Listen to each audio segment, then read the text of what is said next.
எதிர்ப்பு சக்தி குறைவாக உள்ளவர்களைத்தான் HMPV virus தாக்கும் என பிரபல மருத்துவர் சுரேஷ்குமார் தெரிவித்துள்ளார். இதுகுறித்து அவரிடம் நமது செய்தியாளர் ஹரிஷ் நடத்திய கலந்துரையாடலை தற்போது காணலாம். சமீபத்தில் HMPV வைரஸானது பரவி வரும் காரணமாக பொதுமக்களிடம் மிகுந்த அச்சம் நடைபெற்று வருகிறது. நம்முடன் இந்த செய்தி தொகுப்பில் மருத்துவர் சுரேஷ்குமார் இணைப்பில் இருக்கிறார். அவரிடம் இந்த தொற்றுக்கான விவரங்கள் என்ன, முழு விவரங்களும் கேட்டு தெரிந்து கொள்வோம்.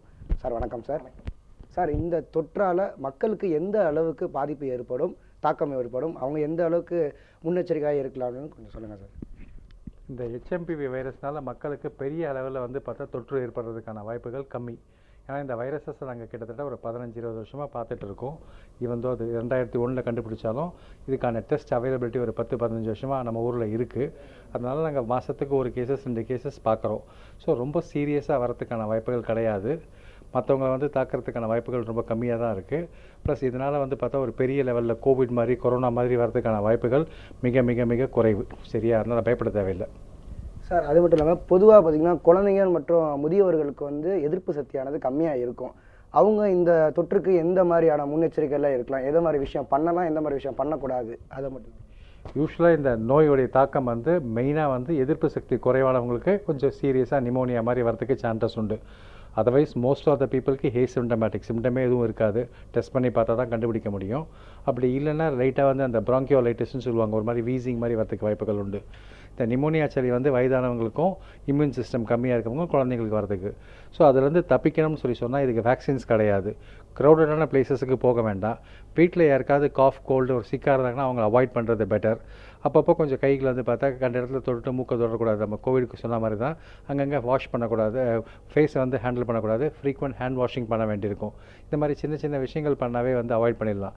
மெயினாக வீட்டில் யாருக்காவது ஒரு தொற்று இருக்க மாதிரி ஒரு சந்தேகம் இருந்தால் ஃபீவர், காஃப், கோல்டு, பர்டிகுலராக அந்த இம்யூன் சிஸ்டம் கம்மியாக இருக்கவங்க அவங்கள அவாய்ட் பண்ணுறது பெட்டர். அதே மாதிரி அந்த காஃப் கோல்டு இருக்கிறவங்க ஒரு மாஸ்க் போட்டுக்கிறது நல்லது சார். அது மட்டும் இல்லாமல் பொதுவாக இப்போ சமூக வலைத்தளத்தில் பார்த்தீங்கன்னா இந்த தொற்றானது சைனாலேருந்து வரப்பட்டிருக்கு.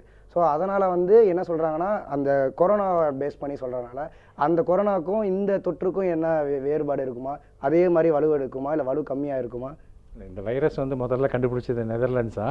இப்போ செகண்ட் டைம் சைனாவில் ஒரு அவுட் பிரேக் மாதிரி சஸ்பெக்ட் பண்ணுறாங்க. சைனாவுடைய டேட்டாவை பார்க்கும்போது கூட இது நம்பர் 1 மாதிரி இல்லை, நம்பர் 4, நம்பர் 5 தான் இருக்குது. பட் இதுக்கும் கொரோனாவுக்கும் நீங்கள் கம்பேரிசன்ஸ் கேட்டிங்கன்னா ரெண்டுமே RNA வைரஸஸ்ன்னுவாங்க.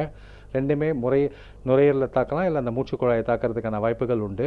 ரெண்டுத்தோடைய சிம்டம்ஸும் ஃபீவர், காஃப், ஒரு மூச்சோட கஷ்டமாக இருக்கிறது. இதில் கொஞ்சம் வீசிங் ஜாஸ்தியாக இருக்கும். கொரோனாவில் பார்த்தா கொஞ்சம் அந்த வாய்க்கசப்பு, கொமட்டல் அதெல்லாம் கொஞ்சம் ஜாஸ்தியாக இருக்க சான்சஸ் உண்டு. இது சிவியாரிட்டி கொரோனா மாதிரி கிடையாது, ஒரு மைல்டான சிவியாரிட்டி தான். ரெண்டுத்துக்குமே ஒரு வாட்டி இன்ஃபெக்ஷன்ஸ் திரும்பி வரதுக்கான வாய்ப்புகள் உண்டு. கொரோனாவும் மல்டிபிள் டைம்ஸ் நம்மளே பார்த்துருக்கோம். 3 வாட்டி 4 வாட்டி கொரோனா வந்திருக்காங்க. அதே மாதிரி இந்த வைரஸஸ்க்கும் பார்த்தீங்கன்னா எதிர்ப்பு சக்தி ஒரு வாட்டி வந்துருச்சுன்னா திரும்பி லைஃப் லாங்லாம் வராது, திரும்பி வரதுக்கான வாய்ப்புகள் உண்டு. இது குழந்தைங்களையும் எதிர்ப்பு சக்தி குறைவானவங்களுக்கும் சிவியராக வரதுக்கான வாய்ப்புகள் உண்டு. கொரோனா யாருக்கு வேணால் வரலாம். ஸோ இது டிஃப்ரென்சஸ் பார்த்தா கொரோனாவுக்கு வேக்சின்ஸ் கண்டுபிடிச்சாங்க. பட் இதுக்கும் வேக்சின்ஸ் ரொம்ப இனிஷியல் ஸ்டேஜஸில் இருக்குது. கொரோனாவுக்கு ட்ரீட்மெண்ட் ஆப்ஷன்ஸ் ஒரு 4-5 ரெம்டெசிவிர் மாதிரி மருந்துகள் உண்டு. இதுக்கு இன்னும் அந்த அளவுக்கு மருந்துகள் கண்டுபிடிக்கல, ரிபாவரின் மாதிரி மருந்துகள் கண்டுபிடிக்கல.